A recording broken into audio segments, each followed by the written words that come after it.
예레미야 30장부터 33장까지 말씀은 위로의 책이라는 별명을 가지고 있습니다. 그래서 이 안에서 하나님께서 예레미야를 통하여 백성들에게 주시는 위로를 그리고 있는 장면이 오늘 본문의 시작점입니다. 어떤 분은 그렇기 때문에 이 부분이 예레미야의 중심이다라고 이야기할 정도로 이 위로가 굉장히 특별하게 다가오는 것이죠. 3절에 보면은 내가 내 백성 이스라엘과 유다의 포로를 돌아가게 할 날이 올 것이다 라고 이야기하는데요. 이 구절이 어떻게 반복되냐면 30절, 18절에 야곱 장막의 포로들을 돌아오게 할 것이고 라고 나오고, 그리고 31장 23절에 내가 그 사로잡힌 자를 돌아오게 할 것이다 라고 얘기하고, 그리고 32장 44절에 베냐민 땅과 예루살렘 사방과 유다 성읍들과 산지 성읍들과 저지대 성읍들과 네겝의 성읍들에 있는 밭을 은으로 사고, 거기도 보면 내가 그들의 포로를 돌아오게 함이니라 라고 이야기를 하죠. 33장 7절 포로를 유다의 포로와 이스라엘의 포로를 돌아오게 하며, 33장 11절 내가 이 땅의 포로를 돌려보내어 33장 26절 내가 그 포로된 자를 돌아오게 하고 그를 불쌍히 여기리라. 이 포로된 자를 돌아오겠다라는 말씀이 의도적으로 7번 들어감으로써 하나님께서 진짜 완벽하게 돌아오게 할 것을 약속하고 있다라는 거예요. 이게 하나님의 위로라는 거죠. 그냥 괜찮아, 잘 될 거야, 뭐 어떻게든 되겠지, 이게 아니라 내가 포로를 완벽하게 돌아오게 하리라 라고 약속한다라는 거예요. 우리의 삶을 우리가 돌아보았을 때 여러 가지 어그러졌고 뺏겼고 회복되지 못할 것 같고 여러 어려움들이 있다 할지라도 하나님께서 오늘 7번 말씀하시는 것을 기억하셔야 됩니다. 내가 반드시 제자리로 되돌려 둘 것이다. 너희 가족의 문제 내가 반드시 제자리로 돌려둘 것이다. 너희의 경제의 문제 내가 반드시 제자리로 돌려둘 것이다. 네가 공동체를 생각하는 것에 대한 문제 내가 반드시 제자리로 돌려둘 것이다. 이것이 하나님의 약속이에요. 이 약속을 붙잡고 우리가 살아가느냐가 우리에게 위로가 있느냐 없느냐의 중요한 척도가 될 것이라는 것이죠. 하나님께서 이 말씀을 7번이나 강조하셨던 것을 기억하시기 바랍니다. 하나님 그럴 거면 진작하시지 왜 제 삶을 이렇게 놔두고 계세요? 라고 하는 사람들에게 하지만 내 때가 되면 내가 반드시 되돌려 두겠다 라고 얘기하시는 그 약속을 우리가 믿어야 한다라는 것이죠. 8절에 보면 내 목에서 그 멍에를 꺾어버리고 포박을 끊을 것이다. 전에 하나냐가 예레미야가 준비했던 나무 멍에를 꺾었다가 쇠멍에에 대한 이야기를 듣지 않습니까?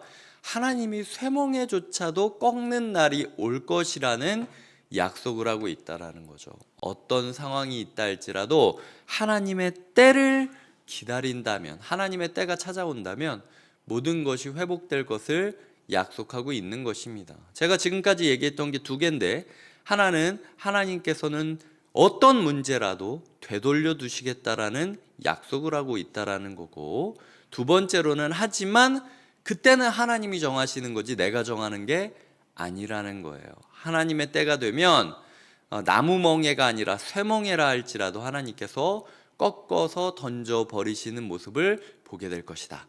이것이 2번째로 제가 이야기 드린 부분이죠. 3번째로는 근데 그게 내가 생각하는 방식대로가 아닐 수 있다라는 이야기를 기억하셔야 됩니다. 8절과 9절에 보면 다시는 이방인을 섬기지 않겠다라고 약속하시지 않습니까? 정말 다시는 이방인을 섬기지 않습니까? 로마 섬기잖아요. 바벨론 끌려가고 나서 다시 돌아와서 다시는 이방인을 섬기지 않을 거라고 약속했지만 로마를 섬기지 않습니까? 그리고 지금도 우리가 이 땅에 있지만 하나님의 백성으로서 하나님만 섬긴다라기보다는 하나님이 세우신 국가 지도자들도 섬기면서 함께 살아가고 있지 않습니까? 9절에 보면은 다윗을 섬기리라 라고 이야기를 합니다. 그 다윗이 누구냐? 22장 30절에 보면은 이 하나님께서 이렇게 명령하시거든요. 이는 그의 자손 중 형통하여 다윗의 왕위에 앉아 유다를 다스릴 사람이 다시는 없을 것임이라. 하나님께서 어떤 부분에 있어서는 다윗의 왕위를 이을 사람이 다시는 없을 거라고 약속을 하고, 오늘 본문을 보면은 다윗이 또 통치자가 돼서 섬기게 될 것이다 라고 이야기를 하고 있다라는 거예요. 그러니까 이 상충되는 부분이 이방인을 다시는 섬기지 않을 거라고 했지만 이방인 로마를 섬기게 되었고, 다윗을 섬길 거라고 했지만 사실은 또 어떤 구절에서는 다윗을 섬기지 않을 거라, 다윗은 그 계보가 이어지지 않을 거다, 육신의 계보가, 왕의 계보가 라고 이야기를 하는 거죠. 이 두 개를 섞으면 어떤 이야기가 나오냐면, 이방인들이 우리를 통치하는 순간이 온다 할지라도 우리의 육체의 왕 다윗 말고 다른 방식의 왕 다윗의 후손이 임할 거라는 거예요. 근데 그게 누구죠? 예수님이라는 거죠. 그러니까 예수님을, 구약 성경을 믿는 사람은, 정말 달달 외우는 사람은요, 예수님을 받아들이기 되게 힘들었습니다. 왜냐하면은 다윗을 섬길 거라고 하고 다시는 이방인을 섬기지 않을 거라고 하는데, 예수님은 가이사의 것은 가이사에게, 하나님의 것은 하나님에게 주라고 하니까 이 혼란스러운 거죠. 하지만 우리는 신약의 끝을 보았기 때문에 예수님을 받을 수 있다라는 거죠. 그 말을 우리의 삶에 돌아보자면, 우리의 삶의 문제를 하나님이 다시 되돌려 주시기는 하겠지만 절대로 내가 원하는 방식으로, 내가 예측한 방식으로 이루지는 않을 거라는 얘기라는 거예요. 그래서 항상 깨어서 하나님께서 이 일을 어떻게 해결해 가시는지를 기대하고 설레어하면서 기다리는 것이 필요하고, 그 어떤 모습으로 하나님이 이루시건 간에 그것을 받아들이는 자세가 필요하다라는 거죠. 때로는 내가 정말 원하지 않았던 방법대로 내 가족의 문제가 해결될 수 있습니다. 때로는 내가 정말 피하고 싶었던 모습대로, 이것만큼은 내가 하고 싶지 않았다라는 방식으로 내 삶의 문제가, 내 관계의 문제가 해결될 수도 있다라는 것이죠. 이것이 제가 이야기 드리고 싶은 세 번째 묵상입니다. 네 번째는 이렇습니다. 11절입니다. 내가 너와 함께 있어 너를 구원할 것이라. 너를 흩었던 그 모든 이방을 내가 멸망시키리라. 그럴지라도 너만은 멸망시키지 아니하리라.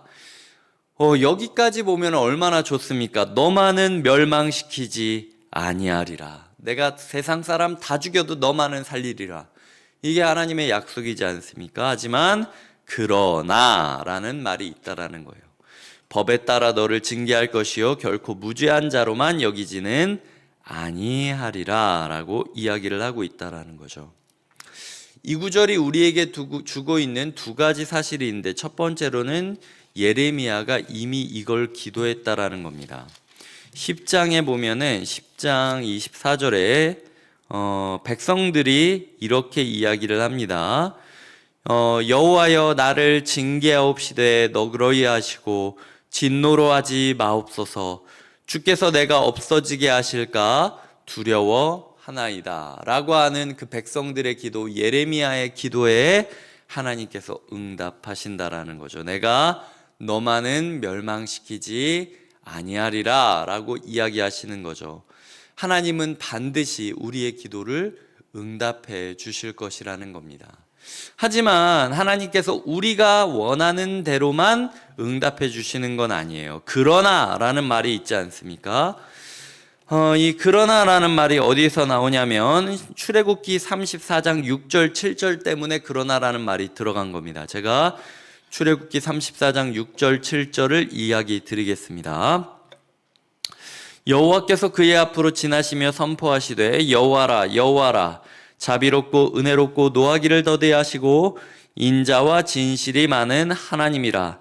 인자를 천대까지 베풀며 악과 과실과 죄를 용서하리라.